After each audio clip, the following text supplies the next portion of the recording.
In 7.3 part 2, we look at some of the kind of classic applications of derivatives just using trig functions.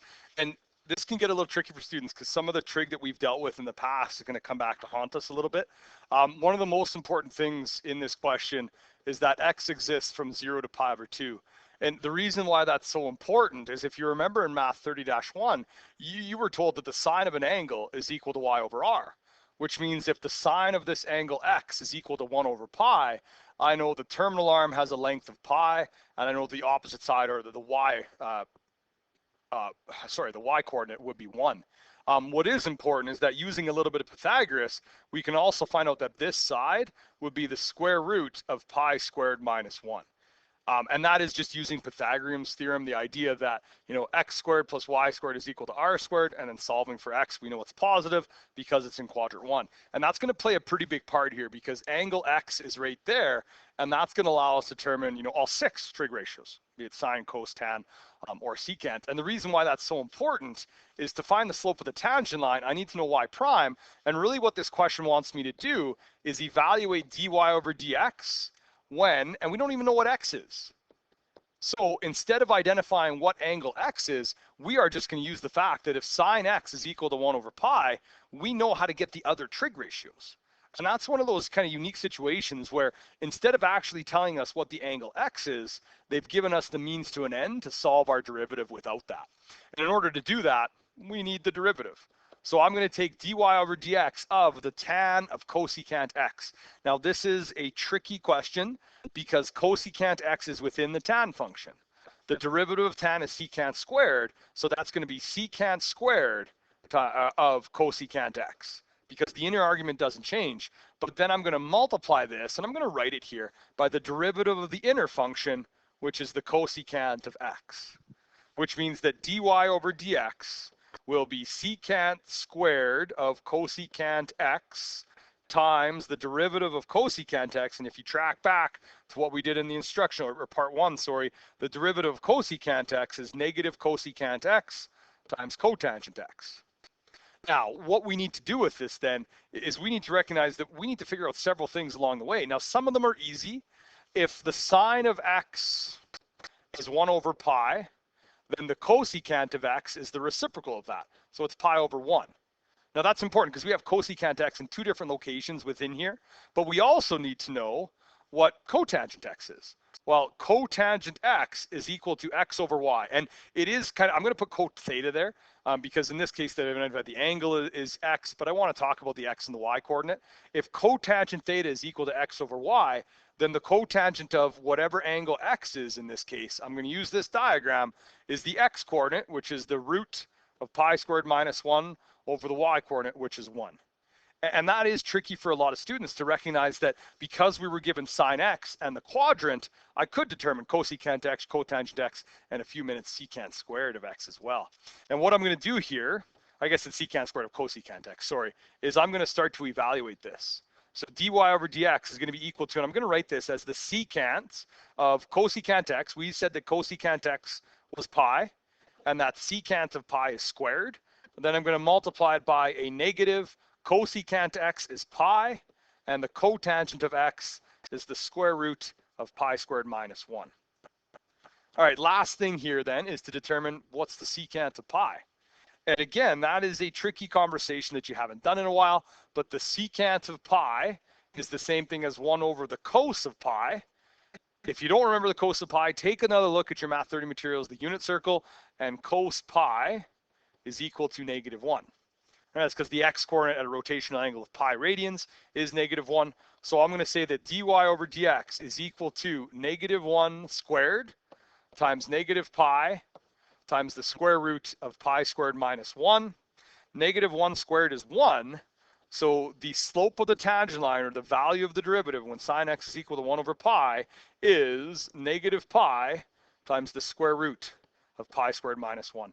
That is a difficult question to work with. I understand that, but it is really important that you're able to kind of work at this and look at how to evaluate this using a very, very algebraic and essentially, first derivative concepts, right? Slope of tangent lines we talked about when we learned the derivative in chapter 3.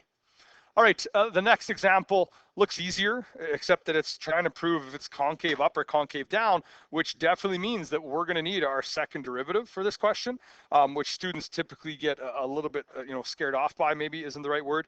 So what we're going to do is we're going to take the first derivative, and then we're going to take the second derivative as well. So y prime is equal to the derivative of y. The derivative of secant x is secant x tan x, plus the derivative of tan x, which is secant squared x.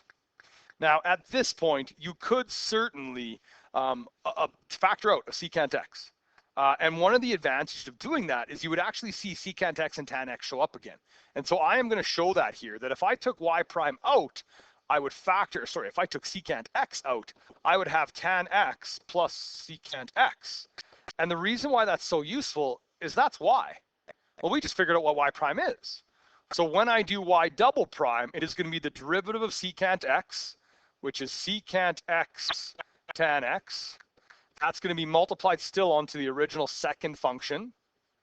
And then I'm going to add secant x times the derivative of tan x plus secant x, which we did above.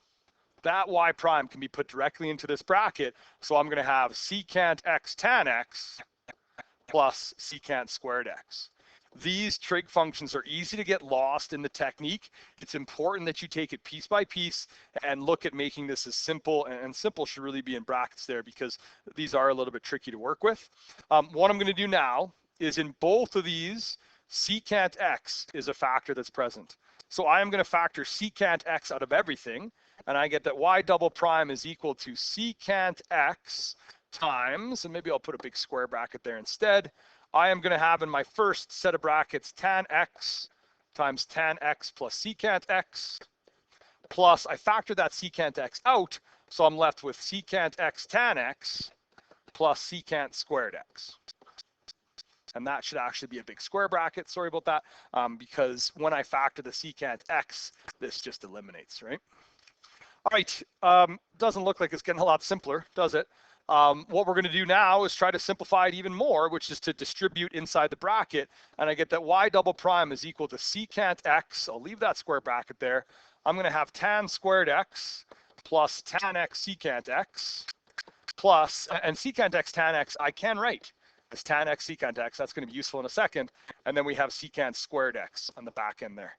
And although it might not look like it, inside my bracket is actually a perfect square trinomial, because those secant x tan x terms combine, and I get this. Now, this is not easy to see. I'm going to write kind of what you could picture it as underneath. This is really the same thing as a squared plus 2 times a times b plus b squared, and this always factors into a plus b. So what I can do with this is I can identify that y double prime is equal to secant, sorry, that should be a plus b squared, my bad, secant x times tan x plus secant x squared. Okay, a lot of work there. I appreciate that. This is not an easy question. We won't do a lot of concavity with trig functions. The one thing that I kind of we lost, it wants us to actually check the interval when x exists from negative pi over 2 to positive pi over 2. And I want to just quickly identify that that means that we are dealing with angles in quadrant 1 and quadrant 3, or sorry, quadrant 4. So quadrant 1 and quadrant 4. Now, right away, there's a couple of pretty important considerations here. It is that tan x plus secant x squared is always positive. It's being squared, right? So it doesn't matter what I put in for x, because it gets squared, it's going to yield a positive value. And then secant x is positive when cos x is positive, which means that y double prime is greater than 0 when x exists from negative pi over 2 to positive pi over 2. Because in quadrant 1 and quadrant 4, cos is a positive number.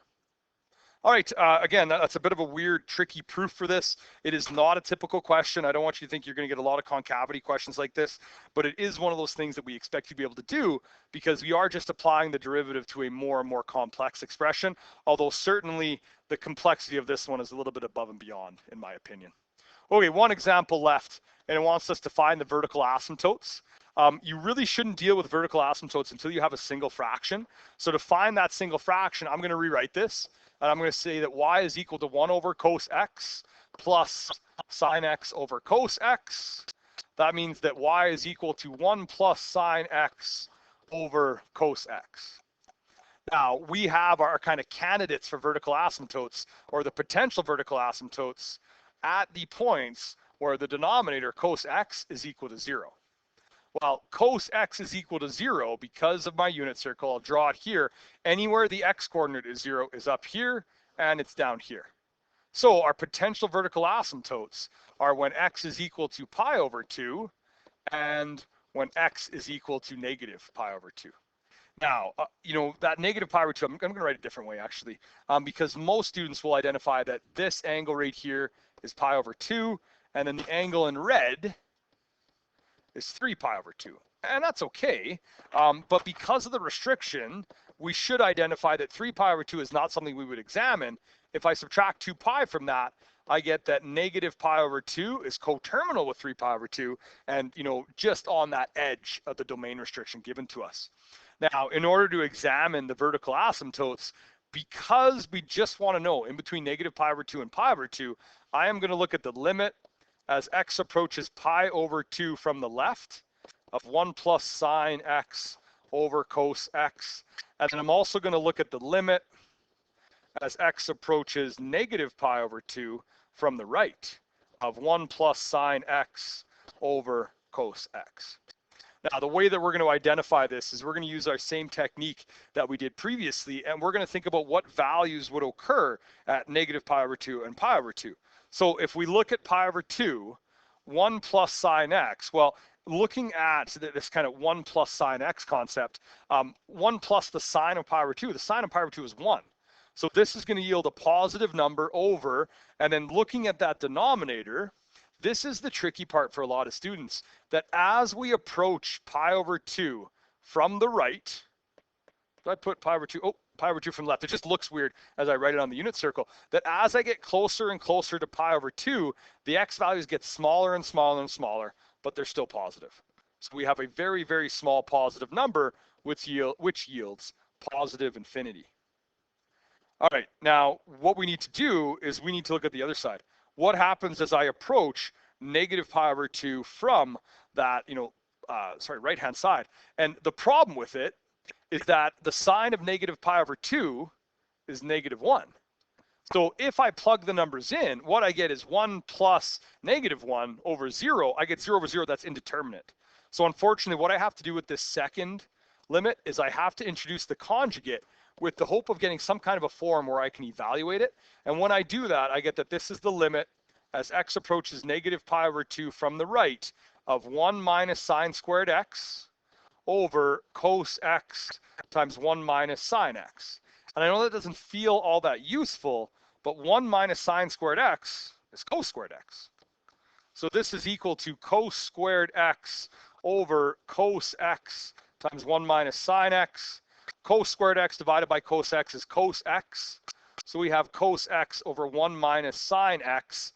And I know that that doesn't feel like we've done anything useful there, but that is a very different form than what I had previously. If I take the limit as x approaches negative pi over 2 from the right, what that looks like is we are getting closer to negative pi over 2 from more positive numbers. Now the x value is still approaching 0, and it's still approaching 0 from the positive. So what we're going to have is we're going to have a very small positive number divided by, 1 minus the sine of negative pi over 2 is negative 1. So we get a very small positive number, essentially 0, divided by 2, which means the limit as x approaches negative pi over 2 from the right of the original expression, even though we manipulate it, this is still true, of 1 plus sine x over cos x is actually equal to 0. And that means that the only vertical asymptote is at x is equal to pi over 2. Now, I want to show you this one because I think it is a very difficult one to understand from just the notes. And I'm going to use Desmos for it because I think it does a bit better job here. So when we look at this original function in Desmos, remember, that's what we're worried about here. I'm not going to write in the forms that we have. I'm going to put secant of x plus the tan of x. And what we are looking at, I'm going to change my window settings because, I'm going to put projector mode on too. I'm going to make my x-axis just go from negative pi divided by 2 to positive pi divided by 2. And what we see happening, and it's tricky to see, but this point right here, somewhere along this line at negative pi over 2, is approaching 0. It's right here. It's actually a point of discontinuity, not that it particularly matters for this, because it was a non-permissible value. But when we approach pi over 2, we see that the graph veers off to positive infinity. So this was not a vertical asymptote, still a non-permissible value, but it gave me a point of discontinuity. At pi over 2, we got positive infinity for a limit. And I really would encourage you, if you're getting lost in doing these limits, take a look at the graph and graphically try to make sure you understand why the limit as we approach negative pi over 2 from the right is 0, whereas the limit as we approach pi over 2 from the left is positive infinity. And we can see that in the shape of the graph. All right, I'm going to put up the full assignment. Make sure you're trying these. We aren't going to ask you a lot of graphical questions. You won't have to curve sketch a trigonometric function or anything like that, but it is important to get comfortable with taking the derivatives of these trig functions.